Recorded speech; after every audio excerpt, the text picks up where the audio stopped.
ഇന്നൊരു കുട്ടി മിനി വ്ലോഗാണ്. ഇന്ന് മോർണിംഗ് എണീറ്റ് ആദ്യം നമുക്ക് ഫ്രഷ് ആവാം. അപ്പോൾ എൻ്റെ ബാസ്ക്കറ്റിൽ എന്തൊക്കെയാണെന്ന് നോക്കിയാലോ. പിന്നെ ഞാൻ ഈ കാണിക്കുന്ന പ്രൊഡക്ട്സ് ഒന്നും പെയ്ഡ് പ്രൊമോഷനോ കാര്യങ്ങളോ ഒന്നും അല്ല കേട്ടോ. എനിക്ക് യൂസ് ചെയ്തിട്ട് ഓക്കെ ആയിട്ടുള്ള പ്രൊഡക്ട്സിൻ്റെ വിവരം ഞാൻ ജസ്റ്റ് റിവ്യൂ ഇടുന്ന എന്നേ ഉള്ളൂ. നിങ്ങൾക്കൊന്നില്ലെങ്കിൽ ഡെർമറ്റോളജിസ്റ്റിൻ്റെ അടുത്തുനിന്ന് ചെക്ക് ചെയ്തതോ അല്ലെങ്കിൽ നിങ്ങൾക്ക് സ്യൂട്ടായിട്ടുള്ളത് ഏതാണെന്ന് വെച്ചാൽ അങ്ങനെ പ്രൊഡക്റ്റ് സെലക്ട് ചെയ്യാവുന്നതാണ് കേട്ടോ. ഓക്കെ, അപ്പം ഞാനിന്ന് പറയുന്നത് ഈ കോസ്മോ ആണ്. ഇത് ഞാൻ ഷവർജെല്ലായിട്ട് യൂസ് ചെയ്യുന്നതാണ്. പക്ഷേ ഇത് വീക്കിൽ 1 യൂസ് ചെയ്യാൻ നന്നായിട്ട് ഡേർട്ടൊക്കെ പോകും. ഇതിൻ്റെ അകത്ത് തന്നെ സ്ക്രബ് ഉണ്ട്. ഇത് വരുന്നത് ഒരു പപ്പായ പീച്ച് ഫ്ലേവറാണ്. പിന്നെ ഈ അൾട്രാ 2X ആണ്. ഇത് ഗാനിയറിൻ്റെ ആണ്. ഇപ്പം ഞാനിത് യൂസ് ചെയ്തിട്ട് ഒരു 3 മന്തായി. ഒരു പ്രൊഡക്റ്റും ഹെയറിന് അധികം കണ്ടിന്യൂസ്ലി ഒരേ പ്രൊഡക്റ്റ് യൂസ് ചെയ്യാറില്ല. ഇടയ്ക്കിടയ്ക്ക് പ്രൊഡക്റ്റ് ചേഞ്ച് ചെയ്യാറുണ്ട്. എൻ്റെ അത്യാവശ്യം നല്ല ഓയിലി ഹെയർ ആണ്. ഇത് യൂസ് ചെയ്ത് കഴിഞ്ഞാൽ നല്ല പഫി ആയിട്ട് ഫീൽ ചെയ്യുകയും ചെയ്യും ഹെയർ. എന്നാൽ നല്ല സ്മൂത്ത് ടെക്സ്ചർ ആയിരിക്കും കേട്ടോ. ഇതെൻ്റെ ഒരു ഫേവറേറ്റ് ആട്ടോ. പിന്നെ ഉള്ളതാണ് ഈ ഹിമാലയയുടെ ചാർക്കോൾ മാസ്ക്. ഇത് പീൽ ഓഫ് മാസ്ക് അല്ല കേട്ടോ, നോർമൽ ഫേസ് മാസ്ക് ആണ്. ഇതെനിക്ക് കണ്ണിൻ്റെ ഡാർക്ക് സർക്കിൾസ് ഒക്കെ മാറാൻ ഹെൽപ്പ് ചെയ്യാറുണ്ട് കേട്ടോ. പിന്നെ ഒലിവ് ഓയിൽ, അത് ഇവിടുത്തെ ക്ലൈമറ്റിൽ എനിക്ക് അത്യാവശ്യം കേട്ടോ. ഇപ്പോൾ വിൻ്റർ ആണ്.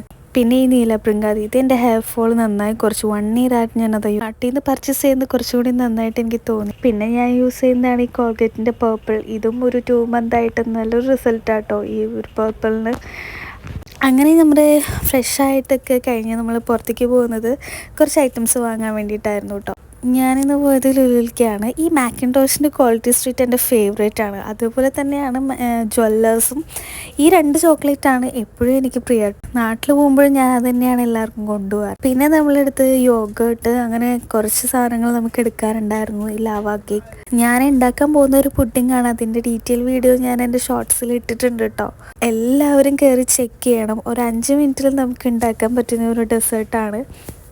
എസ്പെഷ്യലി ഈ ഹോസ്റ്റലിലൊക്കെയുള്ള കുട്ടികൾക്ക് കുറച്ചും കൂടി ഹെൽപ്ഫുള്ളാണ് ഇതുപോലത്തെ ഐറ്റംസ്.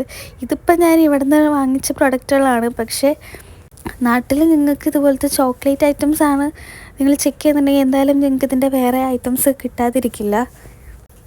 ചോക്ലേറ്റിൻ്റെ പുഡിങ്ങാണ് നമ്മൾ ഉണ്ടാക്കുന്നുണ്ടെങ്കിൽ എല്ലാം ആ ഫ്ലേവറിലുള്ളത് തന്നെ എടുക്കുകയാണെങ്കിലാണ് നമുക്ക് കറക്റ്റ് ഒരു ടേസ്റ്റ് കിട്ടുക. ഇനി അതല്ല വേറെ ഏതെങ്കിലും ഒരു ഫ്രൂട്ട് ഫ്ലേവറോ ആണ് നിങ്ങൾ എടുക്കുന്നതെന്നുണ്ടെങ്കിൽ അതിൻ്റെ ബേസുള്ള യോഗേർട്ടും കാര്യങ്ങളും ചൂസ് ചെയ്താൽ മതി. എന്തായാലും ഒരു ഹെവി ഫുഡ് കഴിഞ്ഞിട്ട് ഇതുപോലൊരു ഡെസേർട്ട് അടിപൊളിയാണ്.